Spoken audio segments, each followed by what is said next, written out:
அக்கா நீங்க டைரக்டர் ஆகி அண்ணனுக்கு ஒரு பேய் கதை சொல்லுங்க, அண்ணனை ப்ரொடியூசரா அதை ஓகே பண்ண சொல்லுங்க. அதெல்லாம் உங்க அக்கா கடை பயங்கரமா சொல்லுவா. இதோ உங்களுக்காக. அதாவது ஒரு அழகான கிராமம், சரி, அதில் ஒரு அழகான குடும்பம், அடடே, ஒரு அம்மா ஒரு அப்பா 2 குழந்தைகள். அப்படி இருந்தா தான் குடும்பம். ப்ரொடியூசரு. சரி போட்டோம். அதுக்கப்புறம் அது ஒரு வெளிநாட்டுல இருந்து பேக்குன்னு ஒரு பேய் வருது. பேய் பேரு பேக்கு, பேக்கு வெளிநாட்டு பேய். பேய்.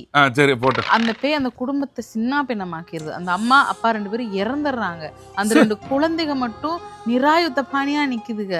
நிராயுத பாணியா தனியா நிக்குதுங்க. சரி ஓகே தனியா சொல்லு. நிக்குதுங்க. என்னத்தையாச்சும் அதாவது என்ன சொல்லுவேன், டைரக்டர் பஞ்சுன்னு என்னத்தையாச்சும் சொல்லி விட்டுறது. கதை அப்புறம் அப்புறம் வந்து அந்த தாய் இறந்தும் தன் குழந்தைகளை காப்பாத்துறதுக்காக சுத்தி சுத்தி வந்து போராடுறா.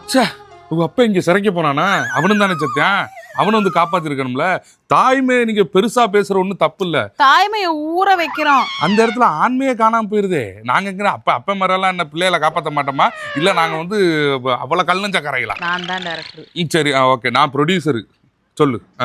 அதுக்கப்புறம் வந்து அந்த தாய் கடைசியில் அந்த பேயோட சேர்ந்து சண்டை போட்டு அப்புறம் தன் குழந்தைகளை காப்பாத்துறாங்க.